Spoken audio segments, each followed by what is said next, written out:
Good morning, everyone, and happy Mother's Day. That's right, today's Mother's Day. I hope kids didn't forget. Hope you made mom breakfast in bed or something wonderful for her. Cleaned the house before she ever woke up. Did all the laundry. Made her some nice crafts, homemade cards, something nice. If you didn't, you better get that done. Don't forget. It's Mother's Day. Happy Mother's Day to all the mothers. I have to tell you a story about Mother's Day. And in particular, this Mother's Day. This is a terrible story. Terrible. So listen up. You're going to want to hear all the details. We have some criminals. Well, maybe not criminals. In this day and age of technology and videos and a thing called YouTube, and something that my daughters like to do, Olivia and Hannah, I will name them, they decided to make a video, which they do quite frequently. And sometimes they upload it to my YouTube channel. And they did that. But they titled it something very specific, and I'll tell you that in a second. But first, what I want to tell you is that I have a mother who lives in Florida.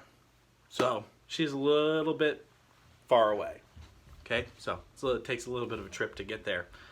But I usually try to call her or send her something in the mail and wish her a happy birthday, happy Mother's Day, things like that. So today, happy Mother's Day, right?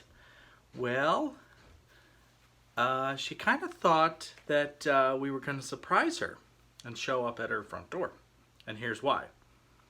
She found the video, and the video is entitled, "A Florida Trip with Dolls." So, my daughters made a video about that. And when my mom saw that, she was excited and thought maybe we were coming down. So, we're still in New York. We didn't go down. We didn't surprise her. It's a terrible thing. Terrible story. And now, I'm going to have to make that up to my mom, because she was so excited, she couldn't even sleep. And it was a whole letdown, a surprise that she thought that was going to happen, but it wasn't real. So that's my Mother's Day story for you guys. I hope you guys do something special. But if you're going to surprise them, make sure it's a real surprise, because they will enjoy it. Okay, let's keep going. Let's review our memory verses that we've been using the last couple of weeks, okay? Proverbs 3, 5, and 6, and it has to do with us trusting the Lord. It goes along with the story that we've been talking about in the Bible of Esther and Mordecai and the Jewish people. So let's say it together. Oh, first, quiet seat check. Good. Everybody listening, sitting up. I hope you're paying attention. This is good stuff. Proverbs 3, 5, and 6. Let's say it together. Trust in the Lord with all thine heart, and lean not unto thine own understanding. In all thy ways acknowledge him, and he shall direct thy paths. All right, let's keep working on those verses. Those are easy to remember. I remember learning those when I was a lot younger. Okay, let's get into our lesson for today. So we're going to continue, remember, but you know what? Before I do my lesson, I like to read the paper every morning. So let me just see what's going on this morning.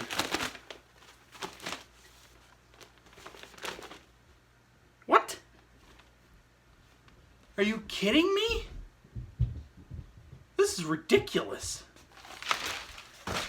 Well, I always have to throw something in my video. I'll clean that up later. Those aren't my glasses either. They're my daughter's. I don't wear glasses. Anyway, remember there was a letter that went out last week from the king? And it was a terrible letter. This guy, Haman, came up with this idea to get rid of all the Jews. And he sent it out to the whole kingdom. So everybody read it, and they were all upset. Could you imagine finding out that you and your people are all going to die in a year? It was a year from that date. Well, they were pretty upset when they read that. Just like I was upset about the news. So that was Haman. Remember, he had that terrible idea, and things were getting closer, right? That date was coming up close, and the people were very upset and scared. They didn't know what to do. So what they would do back in those times, they would fast, and they would wear something called sackcloth. It was like a rough clothing, wasn't very nice, and they would put ashes on themselves. That's just what they did, and it was to tell people that they were very sad about something. So that's what they were doing at that point. And they were fasting. They were going without eating. It was a very difficult and sad time for them. So Mordecai, remember, he was Esther's cousin that helped take care of her. Okay? Now he was very upset, and he did this, and he sat at the king's gate, and he cried because of what was going to happen. Cried loudly.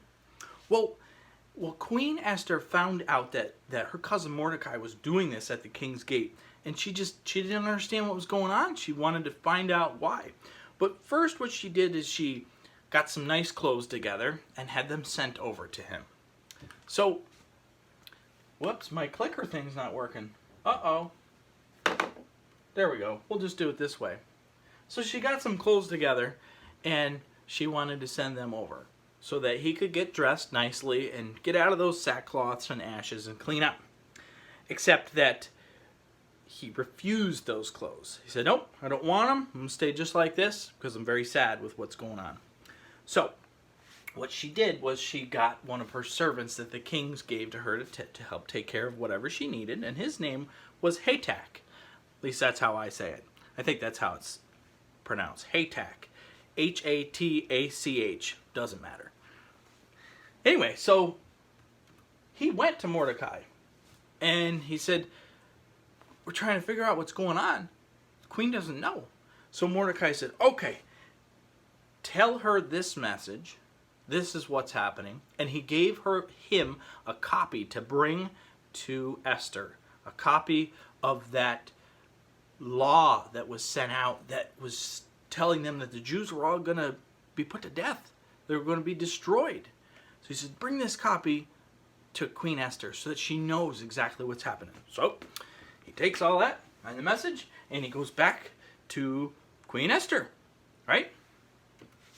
He does a lot of traveling. This poor guy is back and forth, back and forth. So Esther read those words from the law, from the king, and she was very upset. Could you imagine? That's a terrible thing to find out. So she knew that her people were in danger, the Jewish people, right? And what she needed to do was go before the king. But here's the problem. Back then, if you went before the king and he didn't ask you to come in, you could be put to death. It was pretty crazy stuff. You couldn't just walk in and be like, hey, Mr. King, how you doing? I got something I want to ask you or tell you or whatever. Because he would say, nope, I didn't invite you. But if he held out his golden scepter, like a staff, if he held it out, then it was okay. You could come in. But he hadn't called her for quite some time. So it was kind of scary because if she just went in, she could be put to death. Now, she wasn't sure what to do. What's the best thing to do when we're not sure? If we're not sure what to do, what's the right thing to do, we try to find out what the right thing is, right? But one of the best things that we can do is pray. Right? We can come to God. We can ask God for help. Lord, we don't know what the situation is. We need your help, your wisdom.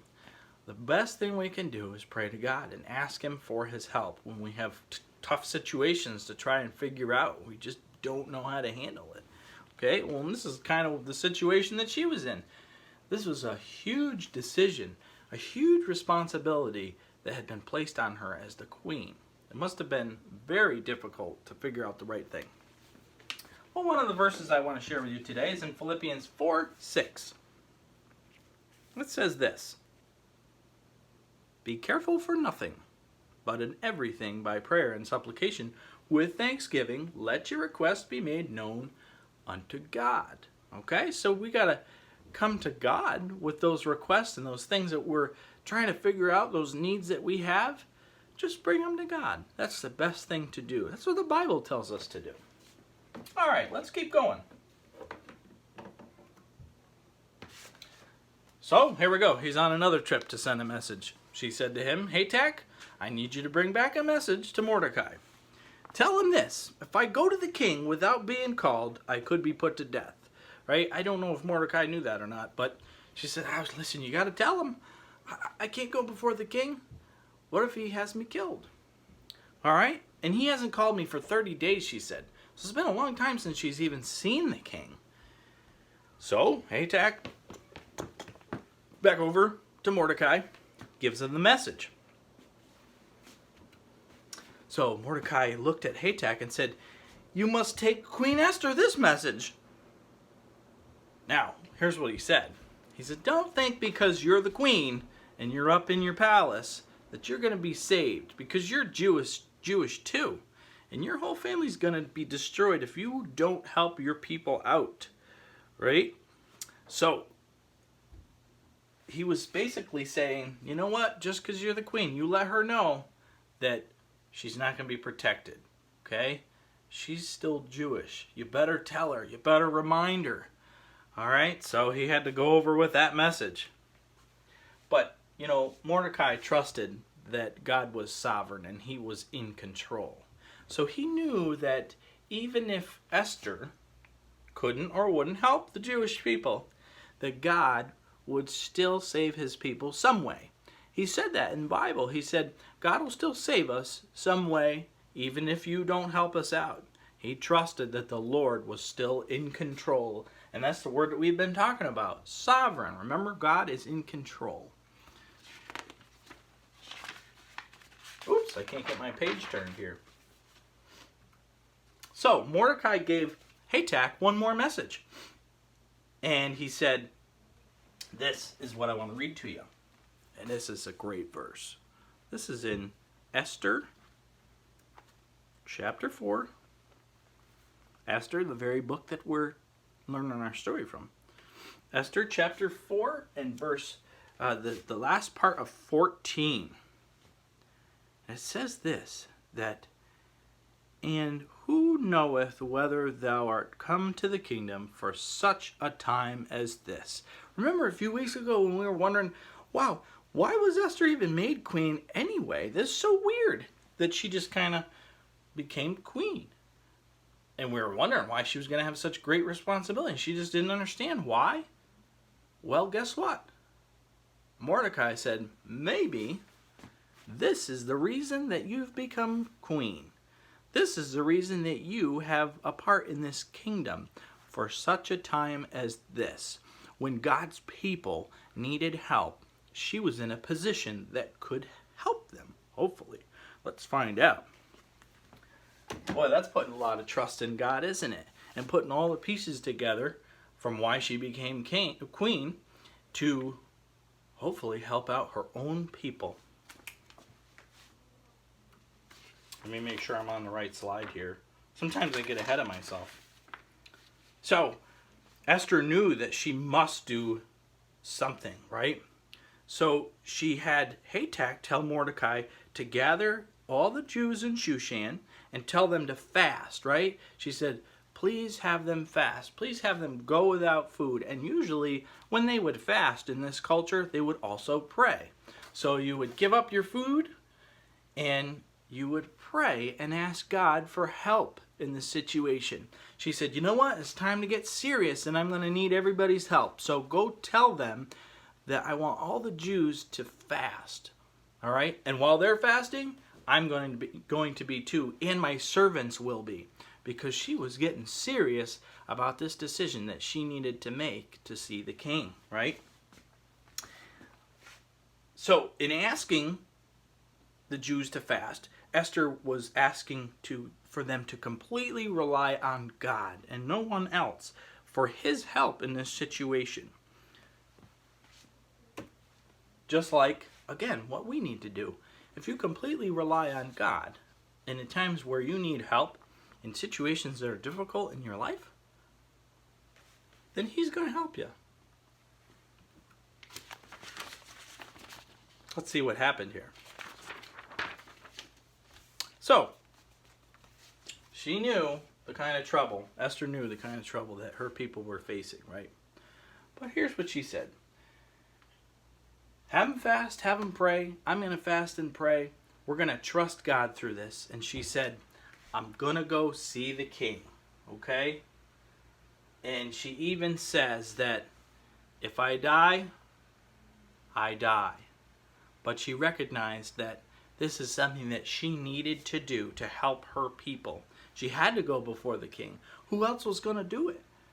This was the way to try and save the Jewish people from destruction, from that horrible law that Haman tricked the king into making. Okay? So, let's keep... Oh, well, no. I guess we're not going to keep going. I just... Everything kind of ran out on my... So, I guess we're going to have to find out next week what happens when she goes before the king. Oh, man, this is scary. I can't believe we have to wait a whole nother week.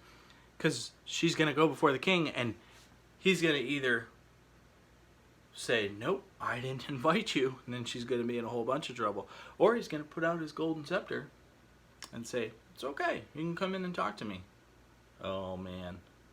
We're going to have to pray and trust God for this one to find out what happened. Okay, well, we'll find out next week.